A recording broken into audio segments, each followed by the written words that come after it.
Jason, and thanks Naveed, and thanks to the organizers for making me compete with coffee for 10 minutes, but I'll try to give you some energy and vitality the same way as a cup of coffee would. So I'm just going to give you a brief update on the blueprint. Most of you are aware of the blueprint, so I'm not going to give too much introduction. I do want to start with a land acknowledgement to the traditional custodians of the land where we gather today, the Kanien'kehá:ka Nation, and express our gratitude to the community and elders past and present. And what I want to remind you is about the blueprint. I think it's important. I do think this is an important aspect of the blueprint, that this was done by it was stewarded by CanHEP-C, but this really was a community effort across the country to get this done. And it's interesting, one of my colleagues and good friends from the US came here and she said, oh, I hadn't really heard about your blueprint, but I saw this at the meeting. It's interesting. It's kind of strange that you guys did this and not your government. And I thought, that's a good point. But that is a good point. But I think it is important to recognize that this was done, it was a bit of a grassroots effort, that we've been pushing for this type of elimination strategy for a while, and finally we just sort of said we should just do this, and I think it has been helpful. And I'm going to give you a bit of an update, but I wanted to highlight the fact that this was really supported by CanHEP-C. So the funding for this came from CanHEP-C. There was no industry support for this. And then I also just want to again thank Katie for their really fantastic involvement in helping to bring some of their work and their KT involvement in getting the message out about the blueprint, and they've also given us some financial help to actually support the promotion of it, and I think that's been really helpful. So just as a quick reminder, I think most of you are familiar with what the concept of the blueprint was, but the idea was that this was meant to be a policy tool, and it was not meant to upstage or replace anything else. It really was meant to complement the efforts of the Public Health Agency of Canada, who developed a pan-Canadian STBBI framework for action. It really is meant to provide guidance, but also to give specific and measurable objectives and targets. And that's probably where it differs from the framework. The framework is a very high level, kind of 30,000 foot view. And what we tried to do with the blueprint was nail down what we actually should be getting to in terms of specific objectives and targets. And they were in line with the WHO elimination targets. It does suggest activities and good practices, as well as a research agenda. And it really tries to use an equity lens throughout it to make sure that we focus our objectives for all people in all of the priority populations and all people living with hepatitis C in Canada. And the goal is, and it's a reminder because this sort of update that I'm giving, which is going to be very brief today, is are we making progress on the part in the yellow, which the blueprint is not the end goal of this. This is really just the start of what the provinces and territories and the different jurisdictional entities need to do in terms of making actually specific elimination plans for their regions. So really this should then lead each of the provinces and territories to develop specific elimination plans. And this sort of gives them what they need to do, but how they choose to do it and who specifically is involved will vary across the country. So we launched this less than a year ago, so it's only 9 months ago, last year at this meeting, and it was, I think, exciting to bring this to launch. We, as a group, had been working very hard on it, and it went through many revisions and lots of consultation. And so to launch it last year was exciting, to bring it to life at the end of the National HCV Symposium and the beginning of the Canadian Liver Meeting here in Montreal. And since then, the blueprint has been promoted pretty well, and I think it's actually made a little bit of noise in the country, which I'm happy to see.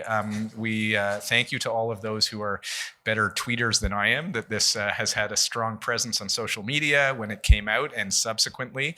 And what I like to hear is that we hear people talking about the blueprint, and I've heard that really across the country at from clinicians to policymakers, stakeholders, people from the community are aware that this exists. And I think that's good, because what its purpose is to remind people to keep working for Hep C elimination. And we were pleased to see that Andre Picard, it's always hard to predict what you're going to get with him.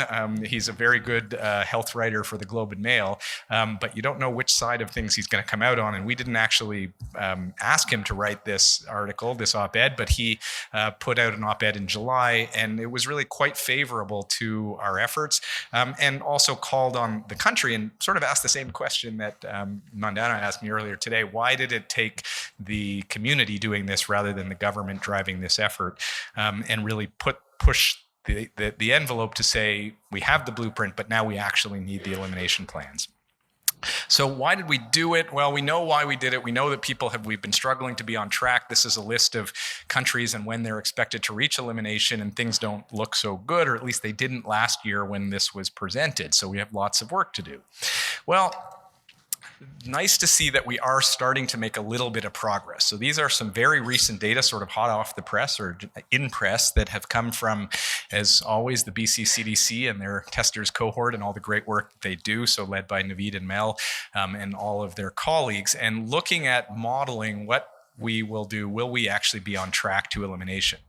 And so what you can see here is that they've looked at the number of people that we treat per year, and then what happens to these different things: the treatment coverage, number of viremic cases, liver-related mortality, and liver cancer rates across the country. And I just want to highlight the numbers. So if you look at the WHO sort of optimistic threshold, as we keep doing what we did in our best year ever, or well, what we did last year, about 10,000 people treated, you see that, and then they modeled a few different scenarios, that if we started at 12,000 and then over a few years we went down to 8,500 per year and maintained that out to 2030, or we had a rapid decline, so we treated a lot of people at 12,000 and then a rapid decline down to 4,500, or we did better than what we had done and went up to 14,000 with a little bit of trickle down, or really maintained it at that very high treatment rate. And the nice thing is that you can see that those aggressive scenarios, those bottom two, we get to elimination early. We actually beat the 2030 targets. And actually, even at the WHO optimistic threshold of 10,000, if we really do treat 10,000 people every year, we get pretty close to them on many levels. So this is taking those graphs and translating it a little bit into the different WHO targets for the number of people diagnosed, the number of people treated, the reduction in incidence, and also to try to meet the mortality benefits as well. And what you see is that for most of these thresholds, if we actually treat the number of people that were set out in this model, you can see that all the numbers highlighted in red, we reach most of those elimination targets before or at 2030. So that's actually better news than what we reported last year. And this is just another way of looking at this. These are data from Homi Razavi's group, and what he's looked at is a bunch of high-income countries, and that top graph is showing what their numbers looked like a couple of years ago, and then what their numbers looked like last year. And so I just want to highlight where Canada is on that we're actually one of the only countries in here that's had a significant change. So you can see that we were not on track 2 years ago, and now it looks like we're on track. And you can see, just comparing to a few countries there, you can see that in terms of using the numbers he's used, incidence, mortality, diagnosis, and treatment, we're actually on track to hit this by 2030, which is very good. So this looks better than many of the other high-income countries in the world. So why this rapid change? What happened between May of last year, when I was saying we're not anywhere close, and February of this year, and suddenly we're on track? Well, of course, it was the blueprint, right? So it was... maybe not. So I think some of this is action, but mostly this is better data. So we actually have better data, and but that's important. And I stressed that last year when I talked about this, about the importance of data. People don't love collecting data, but you really need it to guide how you move policy forward. And so it's important to recognize that these data actually look good, but what's sort of hidden in them is that 10,000 treatments per year, so even that sort of lowest threshold, is really hard to do. That's easy to do when you've got a bunch of people waiting to be treated when DAs are about to come out, but we're seeing reduced treatment rates in every clinic in the country. And even in those drop-off scenarios of even maintaining it for a while and then going down to even 4,500 a year may actually be optimistic. So I think it's important to remember that our work is not done. So sustaining these high treatment rates really means maintaining the entire cascade of care. So it means increased diagnosis rates and increased linkage to care to actually get those folks into care and treatment. And then we have to expand prevention efforts if we're going to keep the incidence down, if we're going to keep moving in the right direction. So this is difficult on many, many levels. And it's just a reminder that when the blueprint was developed, it really was about thinking about the cascade right from diagnosis through cure, but also remembering that the cascade really starts upstream of diagnosis of people at risk for Hep C and continues to people after they're cured to make sure that they stay in good health care if they have advanced liver disease, or that they maintain a low risk of reinfection if there's continuing risk exposures.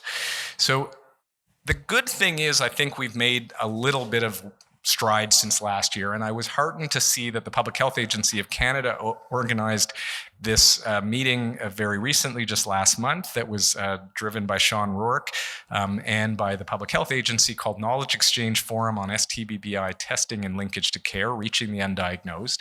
And a few years ago, this would have been an HIV meeting only, and I was very heartened to see that Hep C was very well represented at this meeting. There was national representation of every province and territory in the country, government and public health folks, lab, clinical, and research staff, and most importantly, people with lived experience and community partners were well represented there. It was a really good knowledge exchange, and as I mentioned, Hep C was high on the agenda, and it really was an opportunity to share good practices from around the country. And I think the message that the Public Health Agency received is this type of knowledge exchange is really important for keeping us moving forward, and because there's been a bit of reluctance of how to do this. And so our next steps in terms of what we do with the blueprint is really trying to keep the push to make sure that this gets translated into actual elimination plans in each region. And so our goal is for this year to have regional meetings, and these are aligned with the Public Health Agency of Canada's regions around the country. So British Columbia, the Prairies, Ontario, Quebec, the Maritimes, and a separate session for the North, because going across the country, the North may have more in common than going up and down. And the goal of these meetings is to really think locally, because many of the barriers are very local. They're really specific issues that come up in a given province or region. And so it's to identify barriers and challenges, but really then to work on finding solutions. So it should be a positive effort to try to find solutions and not just complain about what doesn't work.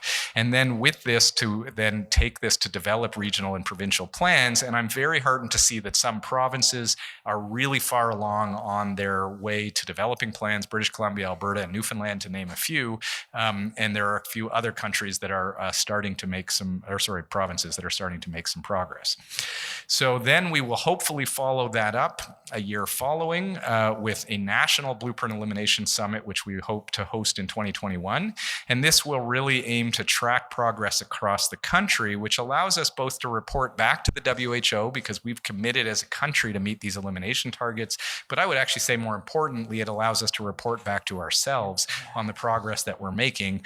And it really does allow us to share good practices, what's working well across the country, and how can we move that around. So then the goal, because this is going to be a continued push, you're going to get bored of me talking about the blueprint, but we need to keep doing this if we're actually going to sustain this to get to 2030 and reach those targets. So we would like to continue with these alternating regional and national summits to really keep us on track.